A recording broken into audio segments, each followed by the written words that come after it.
नमस्ते दोस्तों, स्वागत है आपका द इंस्पिरेशन चैनल पर, जहां हर कहानी आपके दिल को छूती है और आपके मन को प्रेरणा देती है।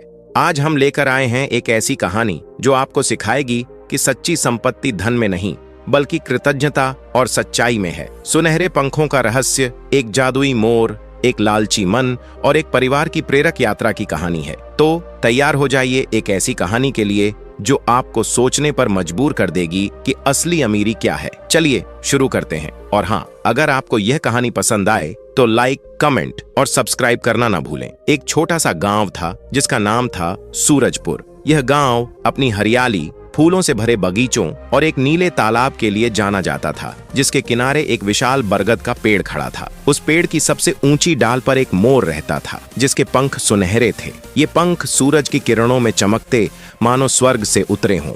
गांव वाले उसे सोने का मोर कहते थे और उसकी सुंदरता की चर्चा दूर दूर तक फैली थी। लेकिन कोई नहीं जानता था कि यह मोर साधारण नहीं था। यह एक प्राचीन आत्मा थी, जिसे जंगल के देवता ने मानवता की भलाई के लिए भेजा था। इसके सुनहरे पंखों में जादुई शक्ति थी, जो केवल तभी काम करती थी जब मोर अपनी मर्जी से पंख देता था। तालाब से थोड़ी दूर एक टूटी फूटी झोपड़ी में मालती नाम की एक बूढ़ी औरत रहती थी। मालती के चेहरे पर समय की लकीरें थीं और उसकी आंखों में जीवन की कठिनाइयों की कहानियां छिपी थीं। उसके पति की मृत्यु कई साल पहले एक भयानक बाढ़ में हो गई थी और तब से वह अपनी दो बेटियों राधा और सावित्री के साथ अकेले ही जीवन की जंग लड़ रही थी। राधा, जो बड़ी थी, दयालु और संवेदनशील थी। वह प्रकृति से प्रेम करती थी और अक्सर तालाब के किनारे बैठकर पक्षियों को देखा करती थी। सावित्री, छोटी बेटी, अधिक व्यावहारिक थी। वह अपनी माँ की तरह मेहनत करती थी, लेकिन उसके मन में हमेशा बेहतर जीवन की चाह थी।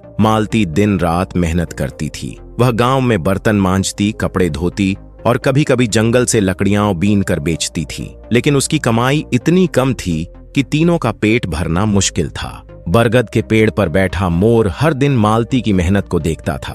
उसकी आंखों में दया और करुणा उमड़ आती थी।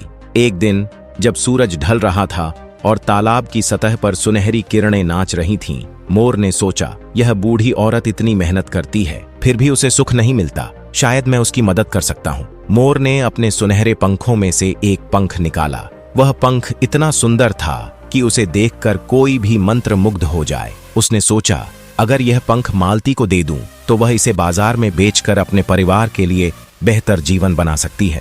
यह विचार मन में आते ही मोर अपनी डाल से उतरा और मालती की झोपड़ी की ओर उड़ चला। सूरजपुर गांव में सूरज डूबने का समय बड़ा ही मनमोहक होता था। तालाब की सतह पर सूरज की आखिरी किरणें ऐसी चमकती थीं मानो कोई स्वर्णिम चादर बिछा दी गई हो। बरगद के पेड़ की छाया तालाब पर लंबी पड़ती थी और हवा में हल्की ठंडक घुलने लगती थी। उस दिन जब मोर अपनी डाल से उतरकर मालती की झोपड़ी की ओर उड़ा तो गांव में एक अजीब सी शांति थी। केवल तालाब के पास बैठी मेंढकों की टर्र टर्र और दूर जंगल से आती सियारों की आवाजें ही सुनाई दे रही थीं।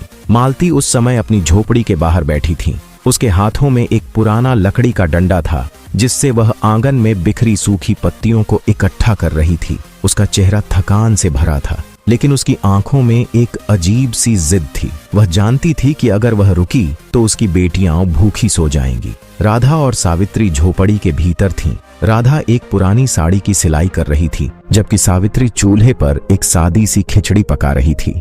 मोर धीरे से झोपड़ी के पास एक छोटे से नीम के पेड़ पर जा बैठा। उसकी सुनहरी पूंछ नीम की पत्तियों के बीच चमक रही थी, जैसे कोई दीपक जल उठा हो। मालती ने जब उसकी ओर देखा तो वह चौंक गई। उसने अपने जीवन में कई मोर देखे थे, लेकिन ऐसा सुंदर मोर कभी नहीं। उसके पंखों की चमक सामान्य नहीं थी, वे सूरज की रोशनी को भी मात दे रहे थे। मालती ने सोचा कि शायद यह मोर भूखा है और खाने की तलाश में उसकी झोपड़ी तक आ गया है। उसका दिल दुख से भर गया, क्योंकि उसके पास देने के लिए कुछ भी नहीं था। अरे बेटा, मालती ने धीमी आवाज में कहा, मेरे पास तो अपने लिए भी कुछ नहीं है, तुझे क्या खिलाऊं? उसकी आवाज में एक माँ की सी कोमलता थी, लेकिन साथ ही एक असहायता भी। मोर ने अपनी गर्दन हल्के से झुकाई, जैसे वह मालती की बात को समझ रहा हो। फिर उसने एक गहरी सांस ली और अपनी मधुर आवाज में कहा, मालती, मैं खाने के लिए नहीं आया, मैं तुम्हारी मेहनत और दुख देखकर आया हूँ। मैं तुम्हारी मदद करना चाहता हूँ। मालती की आंखें आश्चर्य से फैल गईं। उसने अपने कानों पर विश्वास नहीं किया। यह क्या, मोर बोल रहा है? उसने अपने आप से कहा। उसने आसपास देखा, यह सोचकर कि शायद कोई और बोल रहा है, लेकिन वहां कोई नहीं था। मोर ने फिर कहा, डर मत मालती, मैं साधारण मोर नहीं हूँ, मेरे पंखों में जादू है। मैं तुम्हें एक पंख देता हूँ, इसे बाजार में ले जाओ और बेच दो। इससे तुम्हें इतना धन मिलेगा कि तुम अपने परिवार का अच्छे से पालन पोषण कर सको। यह कहकर मोर ने अपनी पूंछ हल्के से हिलाई और एक सुनहरा पंख धीरे से नीचे गिरा। वह पंख इतना सुंदर था कि मालती की आंखें उसकी चमक से चौंधिया गईं। उसने कांपते हाथों से पंख उठाया। वह इतना हल्का था जैसे हवा में तैर रहा हो, लेकिन उसकी चमक ऐसी थी कि मालती को लगा कि वह सोने का बना है। यह तो बहुत कीमती है, मालती ने बुदबुदाया। लेकिन मैं इसे क्यों लूं? मैंने तो इसके लिए कुछ किया ही नहीं। मोर ने मुस्कुराते हुए कहा, तुम्हारी मेहनत और ईमानदारी ही इसके लायक है। बस एक बात याद रखना मालती, यह पंख तभी कीमती रहेगा जब इसे मेरी मर्जी से लिया जाए। लालच में इसे कभी मत छीनना। मालती ने मोर की बात को गंभीरता से सुना, लेकिन उसका मन आश्चर्य और खुशी से भरा था। उसने पंख को अपनी साड़ी में लपेट लिया और मोर को धन्यवाद दिया। मोर ने एक बार फिर अपनी गर्दन झुकाई और वापस बरगद के पेड़ की ओर उड़ गया। उस रात मालती ने अपनी बेटियों को पंख दिखाया। राधा ने पंख को छूकर देखा और उसकी आंखों में चमक आ गई। माँ, यह तो जादुई लगता है, उसने कहा। सावित्री ने पंख को गौर से देखा और बोली, माँ, अगर यह सचमुच सोने का है तो हमें बाजार में अच्छा दाम मिल सकता है। हम इससे कई महीनों का खाना खरीद सकते हैं। अगले दिन सुबह मालती और उसकी दोनों बेटियां पंख लेकर गांव के बाजार की ओर निकली। बाजार में एक पुराना सोनार था जिसका नाम था गुलाबचंद। वह अपने काम में माहिर था और दूर दूर से लोग उसके पास कीमती चीजें बेचने आते थे। जब मालती ने पंख गुलाबचंद को दिखाया तो उसकी आंखें चमक उठीं। उसने पंख को कई बार उलट पलट कर देखा और बोला, यह तो असली सोना है। मैंने अपने जीवन में ऐसा कुछ नहीं देखा। मैं तुम्हें इसके लिए 50 सिक्के दूंगा। 50 सिक्के। मालती के लिए यह रकम एक सपने जैसी थी। उसने सिक्के लिए और अपनी बेटियों के साथ घर लौट आई। उस रात झोपड़ी में पहली बार हंसी की आवाजें गूंजी। राधा ने अपनी माँ के लिए एक नई साड़ी खरीदने की बात की और सावित्री ने कहा कि अब वे चूल्हे में अच्छा खाना पकाएंगी। लेकिन उस रात जब तालाब के किनारे बरगद का पेड़ चांदनी में नहा रहा था, मोर अपनी डाल पर बैठा कुछ सोच रहा था। वह जानता था कि उसका यह उपहार मालती के जीवन को बदल देगा, लेकिन साथ ही उसे यह भी डर था कि कहीं इंसानी लालच इस जादू को नष्ट न कर दे।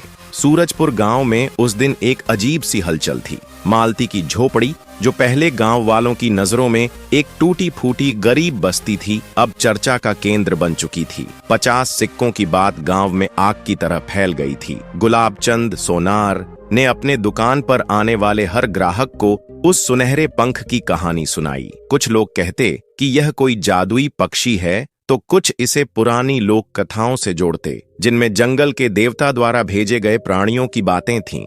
लेकिन मालती और उसकी बेटियों के लिए यह एक नई शुरुआत थी। मालती ने सिक्कों से सबसे पहले अपने घर की मरम्मत कराई। झोपड़ी की छत, जो बरसात में टपकती थी, अब मिट्टी और पत्थरों से पक्की कर दी गई थी। राधा ने बाजार से एक नई साड़ी खरीदी, जिसे देखकर मालती की आंखें नम हो गईं। इतने सालों में उसने अपनी बेटियों के लिए कुछ नया नहीं खरीद पाया था। सावित्री ने चूल्हे के लिए अच्छा अनाज और कुछ मसाले लाए और उस रात झोपड़ी में खिचड़ी की जगह दाल और चावल की खुशबू फैली। राधा ने हंसते हुए कहा, माँ, आज तो ऐसा लग रहा है जैसे हम किसी रानी के महल में खाना खा रहे हैं। लेकिन राधा का मन पूरी तरह खुश नहीं था। वह उस सुनहरे मोर के बारे में सोच रही थी। उसकी आंखों में मोर की वह मधुर आवाज और उसकी उदारता बार बार उभर रही थी। अगले दिन सुबह, जब सूरज अभी पूरी तरह उगा भी नहीं था, राधा तालाब के किनारे बरगद के पेड़ के नीचे चली गई। वह चाहती थी कि मोर फिर से आए ताकि वह उसे धन्यवाद दे सके। उसने पेड़ की ओर देखा और धीमी आवाज में कहा, मोर, तुम जहां भी हो, सुन लो, तुमने हमारी जिंदगी बदल दी। मैं तुम्हें कभी नहीं भूलूंगी। उसी पल हवा में एक हल्की सी सरसराहट हुई। राधा ने ऊपर देखा तो मोर अपनी डाल पर बैठा था। उसकी सुनहरी पूंछ सुबह की किरणों में चमक रही थी। राधा, मोर ने अपनी मधुर आवाज में कहा, तुम्हारा दिल साफ है। मैं तुम्हारी कृतज्ञता देखकर खुश हूँ। मैं आज फिर एक पंख देता हूँ, इसे अपनी माँ को दे देना। मोर ने अपनी पूंछ हिलाई और एक और सुनहरा पंख धीरे से नीचे गिरा। राधा ने उसे उठाया और उसकी चमक में खो गई। लेकिन उसने हिचकिचाते हुए कहा, हम तुमसे और कितना लें? तुमने पहले ही इतना कुछ दे दिया। यह मेरा उपहार है, मोर ने जवाब दिया। बस इसे सही तरीके से इस्तेमाल करना, लालच के रास्ते पर मत जाना। यह कहकर मोर ने अपनी आंखें बंद की, जैसे वह कुछ गहरी बात सोच रहा हो। फिर वह उड़ गया और राधा पंख लिए झोपड़ी की ओर लौट आई। जब राधा ने मालती को पंख दिखाया तो उसकी आंखें फिर से चमक उठीं। यह तो पहले वाले से भी सुंदर है, मालती ने कहा। सावित्री जो पास ही बैठी थी बोली, माँ, इस बार हमें और सावधानी से बेचना होगा। गुलाबचंद को पता है कि हमारे पास ऐसा पंख है, वह शायद कम दाम दे। हमें शहर के बड़े बाजार में जाना चाहिए। मालती ने सावित्री की बात मानी। अगले दिन तीनों शहर के लिए निकल पड़ी। शहर का बाजार सूरजपुर के छोटे से बाजार से कहीं बड़ा था। वहां रंग बिरंगे ठेले, चमचमाते गहनों की दुकानें और लोगों की भीड़ थी। मालती ने पंख को एक बड़े जौहरी हरिप्रसाद को दिखाया। हरिप्रसाद ने पंख को देखकर अपनी मूंछों को ताव दिया और बोला, यह तो अनमोल है, मैं इसके लिए 100 सिक्के दूंगा। 100 सिक्के! मालती का दिल जोर जोर से धड़कने लगा। उसने तुरंत सौदा पक्का कर लिया। जब वे घर लौटी तो उनकी झोपड़ी अब एक छोटे से घर जैसी लग रही थी। मालती ने कुछ सिक्कों से नया बर्तन खरीदा। राधा के लिए किताबें लाईं क्योंकि वह पढ़ने की शौकीन थी, और सावित्री ने अपने लिए एक जोड़ी चूड़ियां खरीदी। गांव में उनकी चर्चा होने लगी। कुछ लोग उनकी खुशी में शामिल हुए तो कुछ में जलन की आग भड़कने लगी। इस बीच राधा और मोर का रिश्ता गहरा होता गया। हर सुबह राधा तालाब के किनारे जाती और मोर वहां उसका इंतजार करता। वह उसे जंगल की कहानियां सुनाता, कैसे हिमालय के जंगलों में प्राचीन आत्माएं रहती हैं, कैसे तालाब का पानी कभी सूखता नहीं क्योंकि उसमें जादू है। राधा मोर की बातें सुनकर मंत्रमुग्ध हो जाती। एक दिन उसने पूछा, मोर, तुम्हारे पंख इतने खास क्यों हैं? क्या तुम कोई जादुई प्राणी हो? मोर ने हल्के से हंसते हुए कहा, राधा, मेरी कहानी लंबी है। मैं जंगल के देवता का दूत हूँ। मेरे पंखों में उनकी शक्ति है, लेकिन यह शक्ति केवल तभी काम करती है जब मैं इसे अपनी मर्जी से दूं। अगर कोई इसे जबरदस्ती ले तो यह शक्ति खत्म हो जाएगी। राधा ने यह बात ध्यान से सुनी। उसे मोर पर गर्व था, लेकिन साथ ही एक डर भी था। वह जानती थी कि उसकी माँ और सावित्री अब उन पंखों पर निर्भर होने लगी थीं। हर कुछ दिनों में मोर एक नया पंख देता और मालती उसे बेचकर और धन लाती। उनकी झोपड़ी अब एक पक्के घर में बदल चुकी थी। मालती ने गांव के मुखिया से जमीन खरीदी और अब उनके पास एक छोटा सा खेत भी था। लेकिन धन के साथ साथ मालती के मन में एक नया भाव जागने लगा। वह सोचने लगी कि अगर एक पंख से इतना धन मिल सकता है तो अगर सारे पंख एक बार में ले ली जाए तो वह अमीर बन जाएगी। वह रात रात भर यही सोचती। सावित्री ने भी उसकी इस सोच को हवा दी। माँ, उसने एक रात कहा, अगर हम मोर को पकड़ लें और उसके सारे पंख ले लें तो हमें फिर कभी मेहनत नहीं करनी पड़ेगी। राधा जो पास ही बैठी थी यह सुनकर सन्न रह गई। नहीं सावित्री, उसने कहा, यह गलत है। मोर हमारी मदद कर रहा है, हम उसके साथ ऐसा नहीं कर सकते। मालती ने राधा की बात को अनसुना कर दिया। उसका मन अब लालच की आग में जल रहा था। उसने सोचा, मोर तो रोज आता है, अगर मैं उसे पकड़ लूं तो सारे पंख मेरे होंगे। उसने एक योजना बनाई। अगले दिन जब मोर आएगा वह उसे जाल में फंसाएगी। राधा को अपनी माँ की योजना का अंदाजा हो गया। उस रात वह तालाब के किनारे गई और मोर को सब कुछ बता दिया। मोर ने उसकी बात सुनी और बोला, राधा, इंसान का लालच उसका सबसे बड़ा दुश्मन है। मैं तुम्हारी माँ को एक आखिरी मौका दूंगा, लेकिन अगर वह मेरे भरोसे को तोड़ेगी तो मुझे यह गांव छोड़ना पड़ेगा। राधा ने रोते हुए कहा, लेकिन तुम क्यों नहीं चले जाते? मैं नहीं चाहती कि तुम्हें कोई नुकसान हो। मोर ने अपनी गर्दन झुकाई और बोला, मेरा काम इंसानों को सही रास्ता दिखाना है। अगर मैं अभी भाग गया तो तुम्हारी माँ कभी नहीं सीखेगी कि लालच का क्या परिणाम होता है। अगले दिन सुबह मालती और सावित्री तैयार थीं। मालती ने जाल को झोपड़ी के पास छिपा दिया और सावित्री को मोर को ललचाने के लिए कुछ अनाज बिखेरने को कहा। राधा चुपचाप कोने में खड़ी थी। उसका दिल जोर जोर से धड़क रहा था। जब मोर तालाब के किनारे उतरा तो मालती ने सावित्री को इशारा किया। मोर ने अनाज की ओर देखा, लेकिन उसकी नजर राधा पर पड़ी। राधा की आंखों में आंसू थे और वह चुपके से सिर हिला रही थी, जैसे कह रही हो, भाग जाओ। लेकिन मोर नहीं भागा। वह जानबूझकर मालती की ओर बढ़ा। मालती ने मौका देखकर जाल फेंका और मोर उसमें फंस गया। वह छटपटाया, लेकिन मालती ने उसकी गर्दन पकड़ ली। अब तू मेरे हाथ में है, मालती ने हंसते हुए कहा। तेरे सारे पंख मेरे होंगे। राधा चिल्लाई, माँ रुक जाओ, ये गलत है। लेकिन मालती ने उसकी एक न सुनी। उसने मोर के सुनहरे पंखों को नोचना शुरू किया, लेकिन जैसे ही उसने पहला पंख खींचा वह चमक खो बैठा और सफेद हो गया। मालती ने हैरानी से उसे देखा, फिर एक और पंख खींचा, वह भी सफेद हो गया। एक के बाद एक सारे पंख जो उसने नोचे वे सुनहरे से सफेद हो गए। ये क्या हो रहा है? मालती चिल्लाई। उसकी आंखों में लालच की जगह अब निराशा थी। उसने मोर को छोड़ दिया और वह कमजोर होकर जमीन पर गिर पड़ा। मोर ने एक बार मालती की ओर देखा और बोला, मालती, तुमने मेरे भरोसे को तोड़ा। मेरे पंखों का जादू मेरी इच्छा में था। लालच ने तुम्हें अंधा कर दिया, अब ये पंख तुम्हारे किसी काम के नहीं। ये कहकर मोर ने अपनी बची खुची ताकत जुटाई और उड़ गया। उसकी सुनहरी चमक धीरे धीरे आसमान में गायब हो गई। राधा रोते हुए जमीन पर बैठ गई। मालती भी अब रो रही थी, लेकिन उसके आंसू पछतावे के थे। सावित्री चुप थी, उसका चेहरा शर्मिंदगी से झुका हुआ था। उस दिन के बाद मोर फिर कभी सूरजपुर नहीं लौटा। गांव में उसकी कहानियां बनी रहीं, लेकिन कोई नहीं जानता था कि वह कहां गया। राधा हर सुबह तालाब के किनारे जाती, उम्मीद में कि शायद मोर लौट आए, लेकिन बरगद का पेड़ अब खामोश था और तालाब की सतह पर केवल सूरज की किरणें चमकती थीं। मोर के जाने के बाद सूरजपुर गांव में एक अजीब सी खामोशी छा गई थी।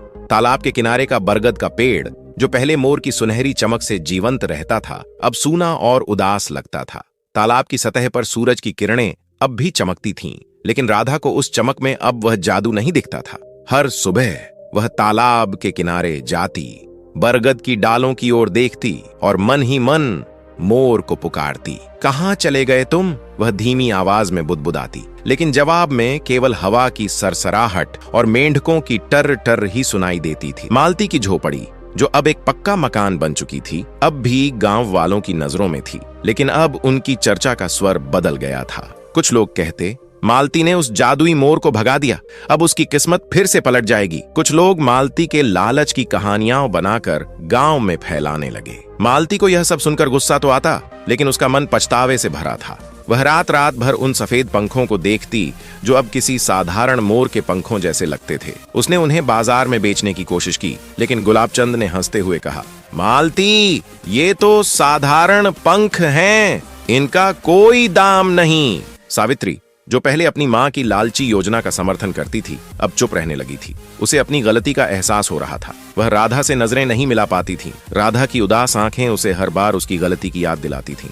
एक दिन जब राधा तालाब के किनारे से लौट रही थी, सावित्री ने उससे कहा, राधा, मुझे माफ कर दे, मैंने मां की बात मानकर गलती की। मुझे नहीं पता था कि यह सब इतना गलत होगा। राधा ने अपनी छोटी बहन की ओर देखा। उसका दिल गुस्से और दुख से भरा था, लेकिन वह सावित्री को माफ करना चाहती थी। सावित्री, उसने कहा, मोर ने हमें इतना कुछ दिया और हमने उसके साथ विश्वासघात किया। अब हमें उसे खोजना होगा, शायद वह हमें माफ कर दे। मालती ने राधा की बात सुनी और उसका सिर झुक गया। मैंने लालच में आकर सब कुछ बर्बाद कर दिया, उसने रोते हुए कहा, लेकिन अब क्या हो सकता है? वह मोर तो अब कभी नहीं लौटेगा। राधा ने माँ की ओर देखा और दृढ़ता से बोली, नहीं माँ, मैं उसे ढूंढूंगी, वह कहीं ना कहीं होगा। मैं उसे बताना चाहती हूँ कि हमने गलती की और हम उससे माफी मांगना चाहते हैं। मालती और सावित्री ने राधा की बात सुनी, लेकिन उनके मन में संदेह था। गांव के बाहर का जंगल विशाल और रहस्यमयी था। वहां भटकने का मतलब था खतरे में पड़ना। फिर भी राधा का इरादा पक्का था। अगले दिन उसने एक छोटा सा झोला लिया, जिसमें कुछ रोटियां, पानी और एक पुरानी शाल थी। उसने माँ और सावित्री से कहा, मैं जंगल में जाऊंगी, अगर मोर वहां है तो मैं उसे ढूंढ लूंगी। मालती ने राधा को रोकने की कोशिश की, लेकिन राधा की आंखों में जो जुनून था, उसे देखकर वह चुप हो गई। सावित्री ने कहा, राधा, मैं तुम्हारे साथ चलूंगी, ये मेरी भी गलती थी, मुझे इसे सुधारने का मौका दे। राधा ने अपनी बहन की ओर देखा और मुस्कुराई। ठीक है सावित्री, हम साथ जाएंगे। दोनों बहनें अगली सुबह सूरज उगने से पहले जंगल की ओर निकल पड़ीं। जंगल का रास्ता घना और अंधेरा था। विशाल पेड़ों की छांव में सूरज की किरणें मुश्किल से पहुंच पाती थीं। हवा में जंगली फूलों की खुशबू और पक्षियों की आवाजें गूंज रही थीं। राधा और सावित्री ने एक दूसरे का हाथ थाम रखा था। राधा का मन मोर की यादों से भरा था, जबकि सावित्री को डर था कि क्या वे वाकई मोर को ढूंढ पाएंगी। जंगल में कई घंटे भटकने के बाद वे एक छोटे से झरने के पास रुके। झरने का पानी इतना साफ था कि उसमें आसमान का प्रतिबिंब दिखता था। राधा ने झरने के किनारे बैठकर मोर को फिर से पुकारा, मोर, अगर तुम कहीं हो तो कृपया एक संकेत दे दो। उसी पल एक हल्की सी हवा चली और झरने के पास एक बूढ़ा साधु प्रकट हुआ। उसकी लंबी सफेद दाढ़ी और साधारण सी धोती उसे एक प्राचीन संत जैसा बना रही थी। उसके हाथ में एक लकड़ी की छड़ी थी, जिसके सिरे पर एक चमकीला पत्थर जड़ा था। राधा और सावित्री उसे देखकर डर गईं, लेकिन साधु ने मुस्कुराते हुए कहा, डरो मत बेटियों, मैं जानता हूं तुम यहां क्यों आई हो। तुम उस सुनहरे मोर को ढूंढ रही हो, है ना? राधा ने हैरानी से पूछा, आपको कैसे पता? आप कौन हैं? साधु ने अपनी छड़ी जमीन पर टेकी और बोला, मेरा नाम अगस्त्य है। मैं इस जंगल का रक्षक हूं। वह सुनहरा मोर कोई साधारण पक्षी नहीं है। वह जंगल के देवता वनराज का दूत है। उसके पंखों में जादू है, लेकिन वह जादू केवल सच्चे और निस्वार्थ दिल वालों के लिए काम करता है। सावित्री ने शर्मिंदगी से सिर झुकाते हुए कहा, हमारी मां ने लालच में आकर उसके पंख नोच लिए। अब वह चला गया। क्या हम उसे वापस ला सकते हैं? साधु ने गहरी सांस ली। मोर को वापस लाना आसान नहीं है। वह अब जंगल के सबसे गहरे हिस्से में चला गया है, जहां केवल सच्चा पश्चाताप और साहस ही पहुंच सकता है। लेकिन तुम्हें यह यात्रा अकेले करनी होगी। मैं तुम्हें केवल एक संकेत दे सकता हूं। साधु ने अपनी छड़ी से जमीन पर एक चिन्ह बनाया। यह एक सुनहरे पंख जैसा दिखता था। इस निशान को ढूंढो, उसने कहा। यह तुम्हें मोर तक ले जाएगा, लेकिन याद रखो, अगर तुम्हारे मन में अब भी लालच है तो तुम कभी उसे नहीं ढूंढ पाओगी। राधा और सावित्री ने साधु को प्रणाम किया और उस चिन्ह को याद रखा। साधु धीरे धीरे जंगल की छांव में गायब हो गया, जैसे वह हवा में मिल गया हो। दोनों बहनें अब और दृढ़ थीं। उन्होंने एक दूसरे की ओर देखा और कहा, हम मोर को ढूंढकर माफी मांगेंगे। जंगल की गहराइयों में, जहां सूरज की किरणें पेड़ों की घनी छांव को भेदने में असमर्थ थीं, राधा और सावित्री एक दूसरे का हाथ थामे आगे बढ़ रही थीं। जंगल का माहौल रहस्यमयी था। हवा में जंगली फूलों की मादक खुशबू थी और दूर कहीं से किसी जानवर की दहाड़ सुनाई दे रही थी। राधा का मन डर और उम्मीद के बीच झूल रहा था। वह साधु अगस्त्य की बात को बार बार याद कर रही थी। इस निशान को ढूंढो, यह तुम्हें मोर तक ले जाएगा। सावित्री, जो पहले इस यात्रा के लिए उत्साहित नहीं थी, अब अपनी बहन के साहस को देखकर प्रेरित हो रही थी। दोनों बहनें झरने के पास से आगे बढ़ीं, जहां साधु ने सुनहरे पंख का निशान बनाया था। जंगल में रास्ते उलझे हुए थे और कई बार उन्हें लगता कि वे एक ही जगह पर चक्कर काट रही हैं। लेकिन राधा की नजरें हर पेड़, हर पत्थर और हर पत्ती पर थीं, उस निशान की तलाश में। घंटों भटकने के बाद सूरज ढलने लगा और जंगल में अंधेरा गहराने लगा। सावित्री ने थक कर एक पेड़ के नीचे बैठते हुए कहा, राधा, क्या हमें सचमुच वह निशान मिलेगा? क्या हम सही रास्ते पर हैं? राधा ने अपनी बहन की ओर देखा और दृढ़ता से बोली, हमें विश्वास रखना होगा सावित्री। मोर ने हम पर भरोसा किया था, अब हमारी बारी है। उसी पल राधा की नजर एक पुराने विशाल अशोक वृक्ष पर पड़ी। उसकी जड़ों के पास मिट्टी पर एक चमकीला निशान था जो सुनहरे पंख जैसा दिखता था। सावित्री, देख! राधा ने उत्साह से चिल्लाया। दोनों बहनें उस निशान के पास दौड़ीं। निशान इतना साफ था कि मानो किसी ने उसे अभी अभी बनाया हो। लेकिन जैसे ही राधा ने उसे छूने की कोशिश की, वह धीरे धीरे मिट्टी में गायब हो गया। ये क्या था? सावित्री ने हैरानी से पूछा। राधा ने गहरी सांस ली। यह साधु का संकेत था। हमें इस दिशा में जाना होगा। दोनों बहनें उस दिशा में बढ़ीं जहां निशान इशारा कर रहा था। जंगल और गहरा होता जा रहा था। पेड़ों की डालियां इतनी घनी थीं कि आसमान दिखाई नहीं देता था। अचानक हवा में एक मधुर स्वर गूंजा, जैसे कोई बांसुरी बजा रहा हो। राधा ने सावित्री का हाथ और कसकर पकड़ा। यह मोर की आवाज नहीं है, उसने कहा, लेकिन यह जंगल हमें कुछ बता रहा है। कुछ देर बाद वे एक खुले मैदान में पहुंची, जहां एक प्राचीन मंदिर की खंडहर थी। मंदिर की दीवारें बेलों और जंगली फूलों से ढकी थीं, लेकिन इसके दरवाजे पर एक सुनहरा निशान चमक रहा था। राधा और सावित्री ने एक दूसरे की ओर देखा। यह वही निशान है, राधा ने कहा। मंदिर के अंदर कदम रखते ही उन्हें एक ठंडी हवा का झोंका महसूस हुआ। मंदिर के बीच में एक छोटा सा तालाब था, जिसका पानी इतना साफ था कि उसमें उनका प्रतिबिंब साफ दिख रहा था। तालाब के किनारे एक पत्थर की मूर्ति थी, जो एक मोर की थी। उसकी आंखें दो चमकीले नीले पत्थरों से बनी थीं, जो अंधेरे में चमक रही थीं। क्या यह मोर का मंदिर है? सावित्री ने धीमी आवाज में पूछा।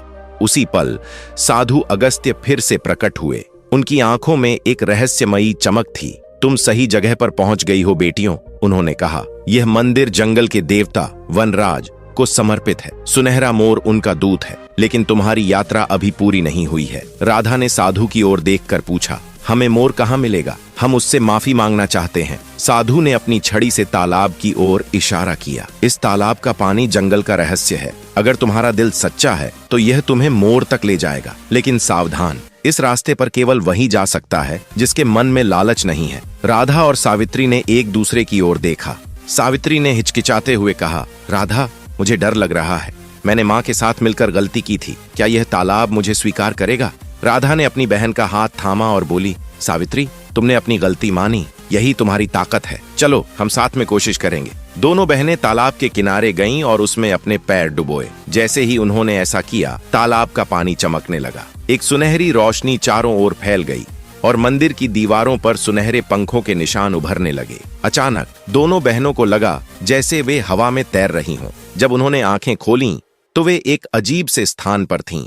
यह एक विशाल घास का मैदान था, जहां फूलों की सुगंध और पक्षियों की चहचहाहट थी। दूर एक सुनहरी चमक दिख रही थी। वह रहा, राधा ने चिल्लाया। सुनहरा मोर एक पेड़ की डाल पर बैठा था। उसकी पूंछ पहले की तरह चमक रही थी, लेकिन उसकी आंखों में एक गहरी उदासी थी। राधा और सावित्री उसके पास दौड़ी। मोर, हमें माफ कर दो, राधा ने रोते हुए कहा। हमारी माँ ने गलती की, लेकिन हम उसे सुधारना चाहते हैं। सावित्री ने भी सिर झुकाकर कहा, मैंने भी माँ का साथ दिया, मुझे माफ कर दो। मोर ने दोनों बहनों की ओर देखा। उसकी आवाज में एक गहरी करुणा थी। राधा, सावित्री, तुमने यहाँ तक का रास्ता तय किया, यह तुम्हारे सच्चे पश्चाताप का सबूत है। लेकिन तुम्हारी माँ का लालच मेरे भरोसे को तोड़ चुका है। मैं अब सूरजपुर नहीं लौट सकता, राधा ने रोते हुए कहा। लेकिन हम तुम्हें खोना नहीं चाहते, तुमने हमें इतना कुछ दिया। मोर ने अपनी पूंछ हिलाई और एक सुनहरा पंख धीरे से नीचे गिरा। यह मेरा आखिरी उपहार है, उसने कहा। इसे अपनी माँ को दे देना। यह उसे सिखाएगा कि सच्ची संपत्ति धन में नहीं,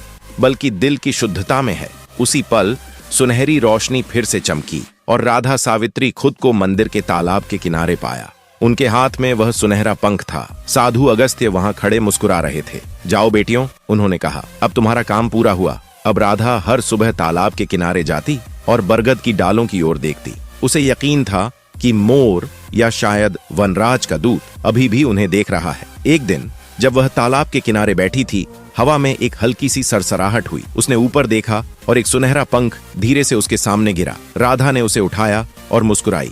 उसने धीमी आवाज धन्यवाद में कहा। तो दोस्तों, यह थी सुनहरे पंखों का रहस्य की प्रेरक कहानी। इस कहानी ने हमें सिखाया कि लालच हमें अंधा कर सकता है, लेकिन सत्य, साहस और कृतज्ञता हमें सही रास्ता दिखाते हैं। द इंस्पिरेशन चैनल का मकसद यही है, आपके जीवन में प्रेरणा और सकारात्मकता लाना। अगर यह कहानी आपको पसंद आई तो इसे अपने दोस्तों और परिवार के साथ शेयर करें। नीचे कमेंट में बताइए कि आपको इस कहानी से क्या सीख मिली। और हाँ, अगर आपने अभी तक हमारे चैनल को सब्सक्राइब नहीं किया तो अभी बेल आइकन दबाइए, ताकि आपको ऐसी ही प्रेरक कहानियां मिलती रहें। फिर मिलते हैं एक नई कहानी के साथ। तब तक प्रेरणा बिखेरते रहिए और खुश रहिए।